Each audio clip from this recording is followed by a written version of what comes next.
Welcome back to the Arise interview. I'm Charles Onyegolu. Now let's turn to the never-ending story of COVID-19 and the battle to bring it to heel in Africa and around the world.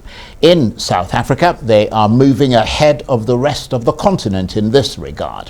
One research unit there that's affiliated with the University of the Wits Vida in Johannesburg has been conducting cutting-edge scientific research in the field of epidemiology of vaccine-preventable diseases, including COVID-19. It's called Wits Vida, and it led the first COVID vaccine studies in Africa, as well as the Oxford, AstraZeneca and Novavax trials, and has overseen multiple immunology studies.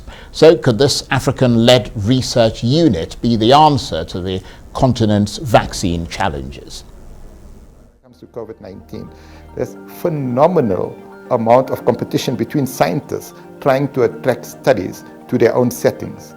And scientists in high-income countries are much better equipped to be able to compete for those studies to come to their institutions rather than to be done in Africa. And more than 90% of people that are invited to participate in clinical trials in high-income countries are white.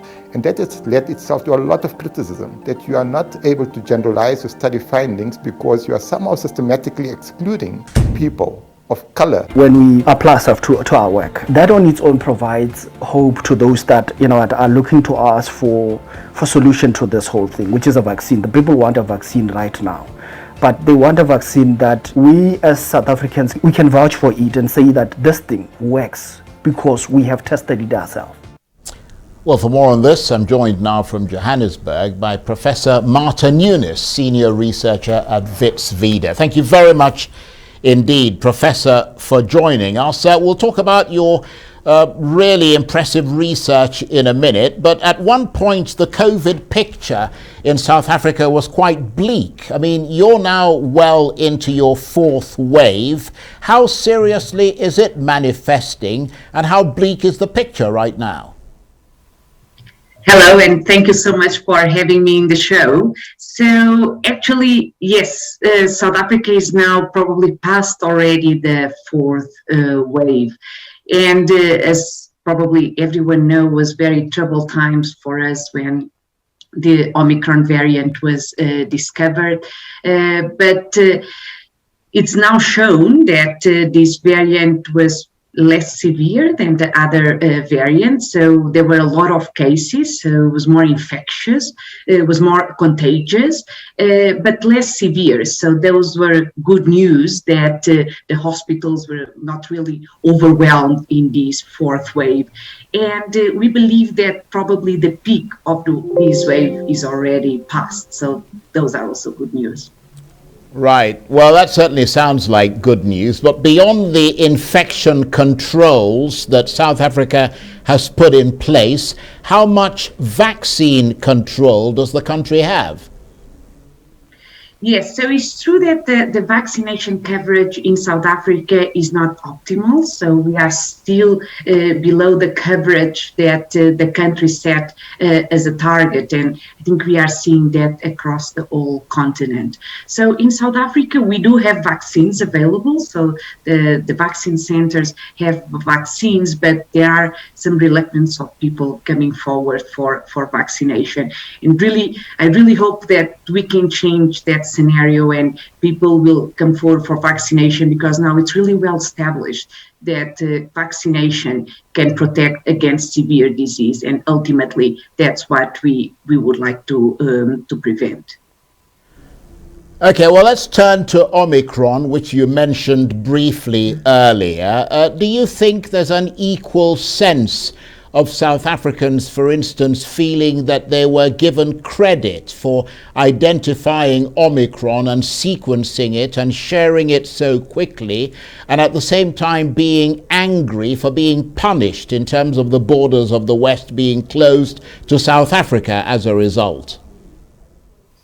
Exactly. I think there was already a lot of talk about this, and in my opinion, the South African scientists did the right choice, kind of, and it really shows first that there is great research going on in South Africa, that the new variant in South Africa, we were able to detect it quite soon we were able to sequencing it and to tell the world about these new variants. So I think that was definitely the right thing to do.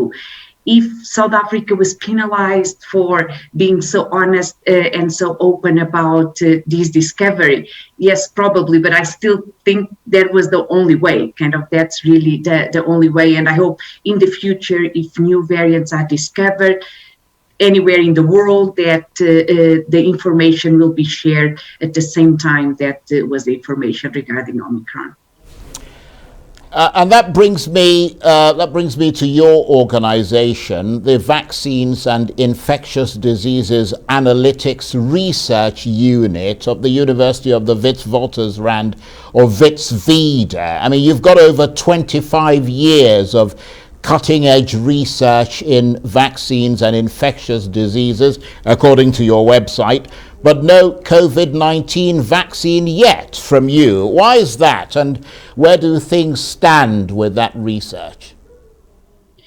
Sure. So in our institution and in our unit, we do mostly clinical trials. Well, we do a lot of basic research and a lot of research, like you mentioned in the introduction, in the epidemiology of COVID and other vaccine preventable diseases. But we actually do some discovery of new vaccines. But for COVID, our research is not really focused on trying to discover new vaccines and trying to develop new products. But we do believe that the science that we do, the research that we do at our unit could lead to new vaccines, but we are not really pursuing product development at our unit at the moment. But the research that you're doing, you said potentially that could lead to a COVID vaccine. Yes, so we study a lot of immune responses, so how the human body responds to vaccines, to the current vaccines, and also to natural infection. And that information is really crucial to develop new vaccines. So what I mean is that with all the information that we are gathering from the different projects that we develop at the unit, this information could be useful for developing new vaccines for COVID and again for other diseases. Like you mentioned, we have been in the field of vaccine research for a really long time. And of course, another big issue that South Africa drew a lot of attention to was the issue of patent sharing and calls for the vaccine manufacturers in the West to give the developing world their recipe. But so far that is still in flux, is it?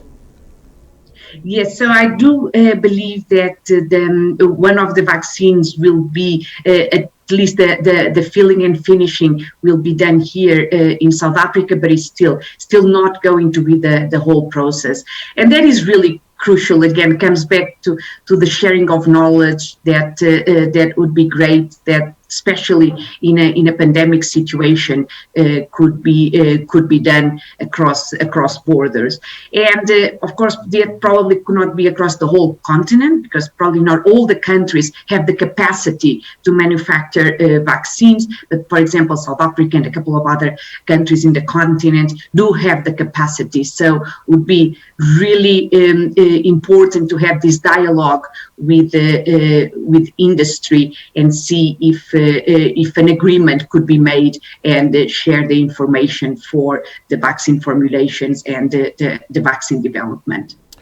Quite extraordinary, really, the challenge of trying to mitigate the effects of a pandemic in the midst of a pandemic. I want to thank you very much indeed, Professor Marta Nunes, Senior Researcher at Wits Vida, and she was talking to me there from Johannesburg.